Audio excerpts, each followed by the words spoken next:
开个口，陆某。不好，战神大人还昏迷着。陆晨归留下。爷，我立刻回天上搬救兵。他真不是罪人。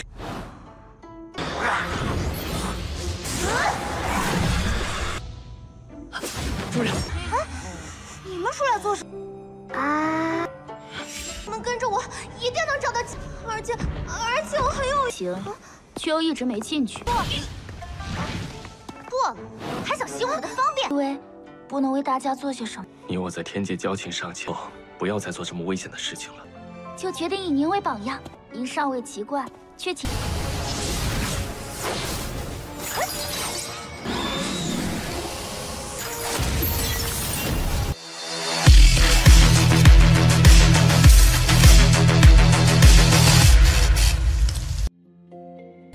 Halo semuanya, selamat datang di Ruang Sinema. Bagaimana kabar kalian semua? Semoga selalu sehat dan baik-baik saja.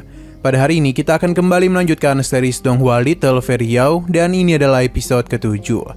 Sebelum kita mulai episode terbarunya, kita akan melihat dulu apa saja yang telah terjadi pada episode sebelumnya, tepatnya pada episode ke-6. Kemarin kita sudah diperlihatkan dengan teknik terlarang yang Nanja gunakan. Berkat bantuan dari Uchiha lah, giok Nanja telah dirinya tingkatkan. Dengan begitu juga teknik terlarang bisa Nanja gunakan. Karena cerita inilah telah membuat Nanja yakin kalau gadis di hadapannya memang adalah Uchiha.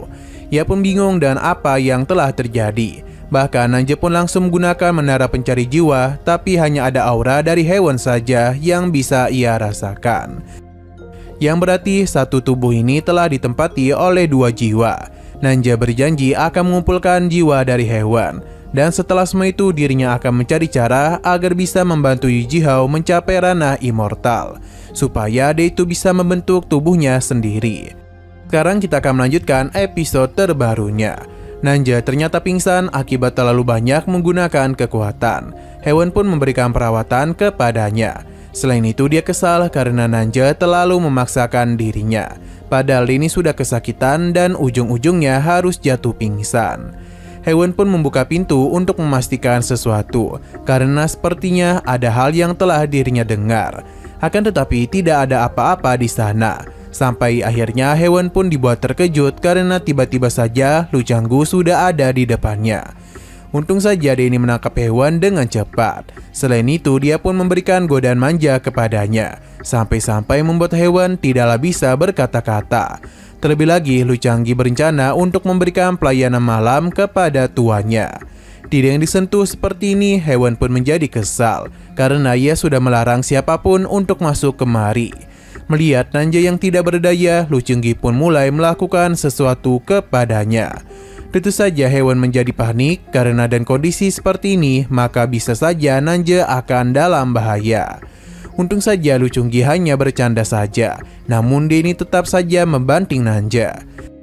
谁是你进来的？开个口，陆某。不好，战神大人还昏迷着。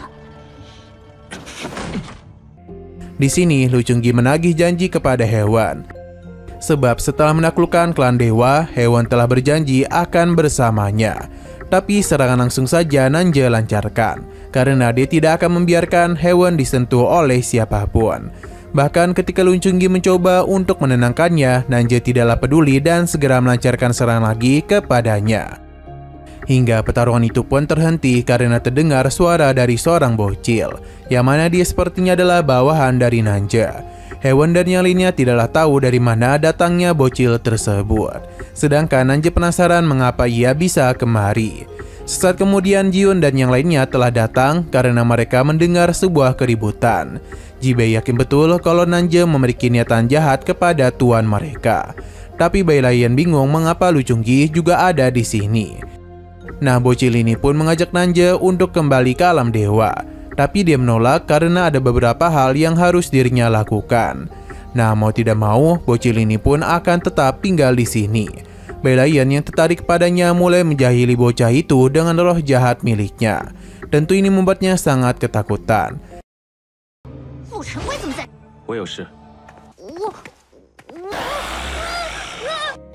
Beruntungnya Nanja tidaklah marah. Ia memberitahu mereka kalau dirinya sudah tahu di mana salah satu jiwa hewan berada. Ini terletak di tempat terkutuk.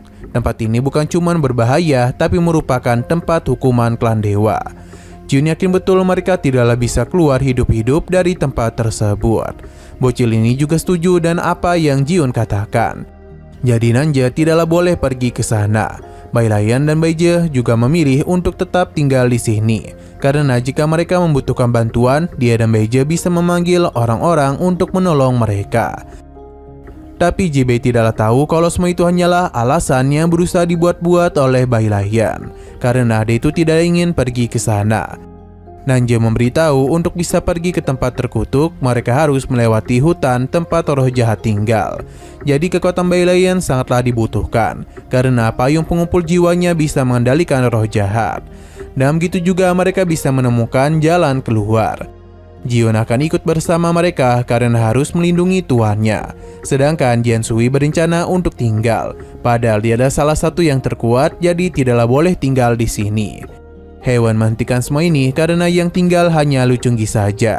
Nanja juga meminta bocil ini untuk tetap tinggal. Ia paham dan berjanji ketika hal buruk terjadi kepada tuannya, maka dia akan meminta bantuan kepada Istana Langit. Nanja meminta mereka untuk beristirahat sebab besok mereka akan berangkat. Nah, sepertinya Lu Chungi mulai sadar kalau hewan yang ada di hadapannya bukanlah tuan mereka. Tapi dia itu masihlah belum menemukan bukti yang cukup. 不想，陆晨归留下。姨，我立刻回天上搬救兵。他真不是尊神。 Pada keesokan harinya, perjalanan pun mulai dilakukan. Nanja memandu mereka dalam perjalanan tersebut. Bailayan yang awalnya ketakutan memberanikan dirinya. Alhasil ia pun mengeluarkan para roh jahatnya demi bisa mengendalikan roh-roh yang ada di tempat itu. Hanya saja Nanja merasakan sesuatu. Sampai akhirnya mereka semua pun dikejutkan dengan sebuah suara yang kesal. Karena ada yang telah berani masuk ke dalam hutan kabutnya. Seram pun mulai dirinya lancarkan. Tapi Jiun bisa dengan mudah menangkis semua itu. Bailayan juga menggunakan kekuatannya demi bisa melindungi mereka. Namun dia itu lengah yang mengakibatkan dirinya harus terpental. Selain itu ada hal aneh yang telah terjadi kepada para rohnya. Kemungkinan besar hutan kabut ini telah menciptakan ilusi yang membuat mereka melihat hal yang tidaklah terjadi. Bahkan hewan juga telah masuk ke dalam ilusi itu dan dia ini menikmati waktu bersama dengan Nanja. Untung saja Nanja yang menyadari ada yang tidak beres segera menggunakan kekuatannya untuk bisa mencari tahu siapa yang telah melakukan hal itu, yang ternyata adalah ulah dari seorang gadis.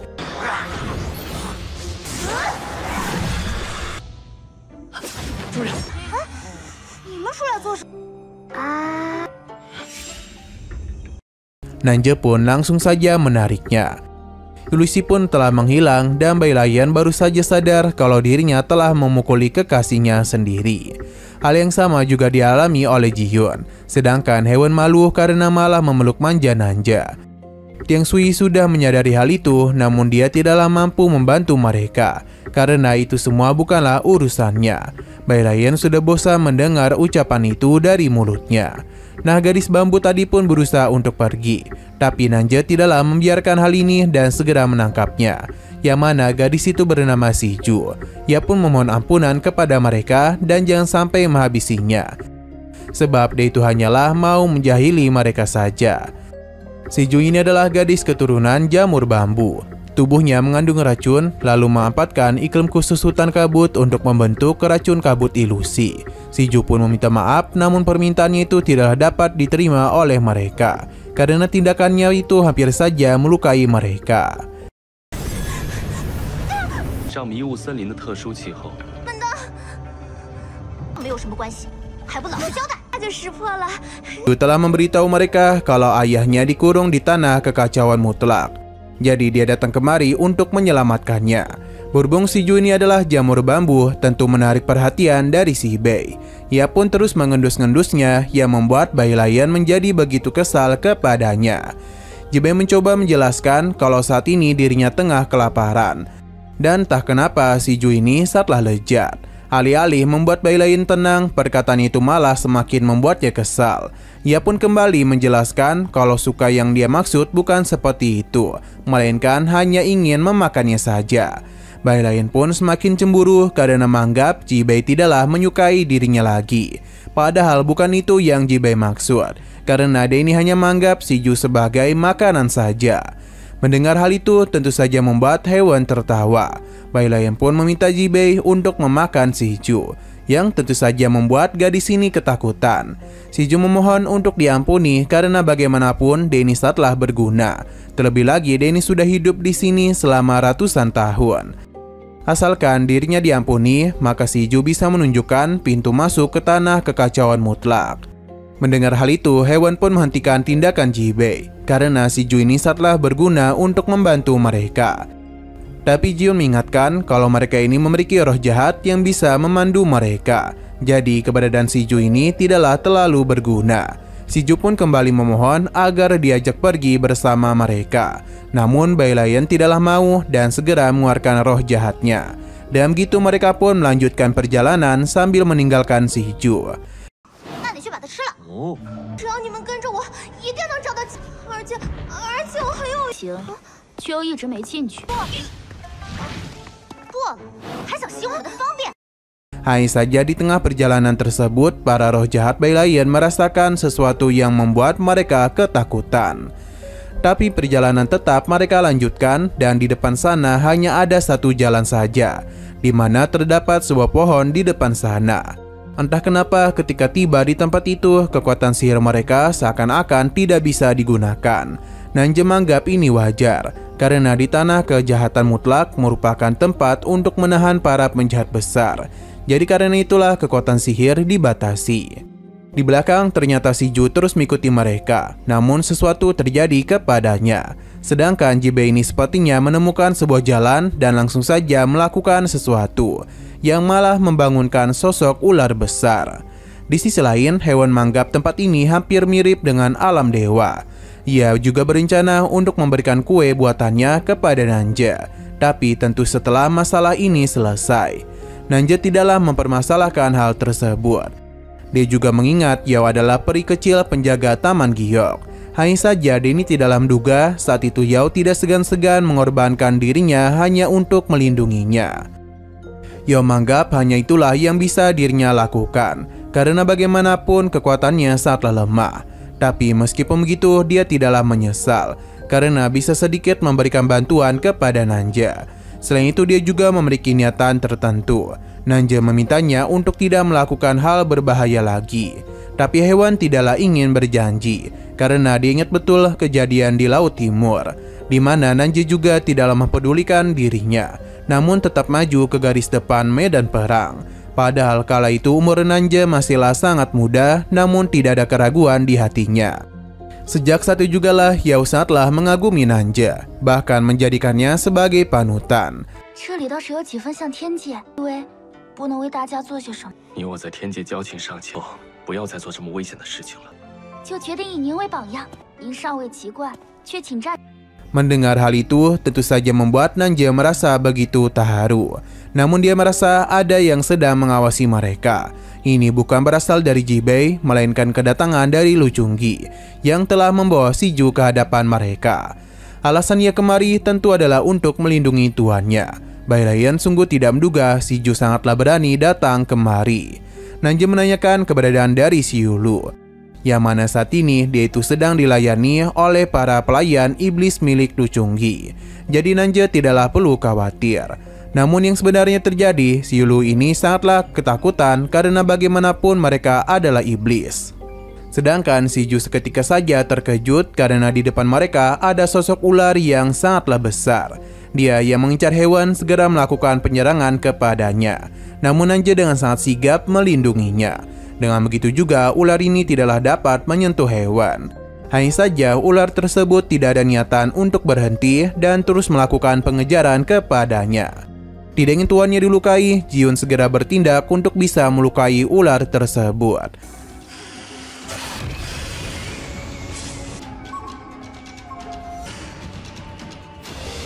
Akan tetapi beberapa serangan yang dirinya lancarkan itu tidaklah mempan. karena kulit ular tersebut terlalu keras. Tidak mau ketinggalan, Jeong Sui juga mencoba untuk bisa menumbangkan ular ini. Tapi anak panahnya seketika saja berhenti ketika menyentuh kulit ular itu. Yang berarti tubuhnya memang sangatlah keras. Untuk saat ini mereka tidaklah tahu harus berbuat apa. Bahkan Jibei dibuat terpental oleh ular ini. Bai Lei mencoba menggunakan kekuatannya agar ular itu bisa ditekan. Tapi roh-roh jahatnya mampu diserap oleh ular tersebut, yang mana ini memang adalah makanannya. Pada akhirnya Nanje pun kembali turun tangan untuk bisa melakukan penyerangan. Beberapa serangan yang dia lakukan sangatlah hebat, bahkan mampu menekan ular tersebut. Hewan juga mencoba untuk membantu, namun rantai yang dirinya miliki tidaklah sepanjang sebelumnya. Walaupun begitu, dia tetap akan menggunakannya untuk bisa menghadapi ular tersebut. Sepertinya serangan hewan berefek kepada ular ini. Bahkan dia itu melakukan serangan combo untuk bisa menumbangkannya.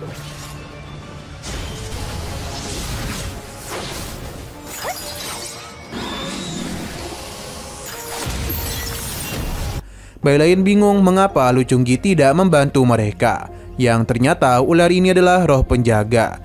Jadi kekuatan yang dirinya miliki tidaklah mempan kepadanya. Nah, ular ini kembali memberikan tekanan kepada hewan yang membuat dia bingung. Harus melakukan apa untuk bisa mengalahkannya? Sayang sekali perhatian hewan telah teralihkan, yang membuat ular ini bisa melakukan penyerangan kepadanya dan membuat ia pun terjatuh dari tempat tersebut. Melihat hal ini, Nanje tanpa pikir panjang langsung terjun untuk menolongnya. Nah, sayang sekali lagi seru-serunya episodenya ini pun harus bersambung dulu. Oke, sekian dulu pada video kali ini. Untuk video selanjutnya akan segera hadir. Jadi bagi kalian yang ingin mengikuti series ini, langsung saja klik subscribe dan aktifkan loncengnya. Terima kasih yang sudah menonton video sampai habis. Jika kalian suka pada video ini, klik like dan share ke teman-teman kalian tentang channel ini. Dan ditunggu aja kelanjutannya. Oke, sampai jumpa di video selanjutnya.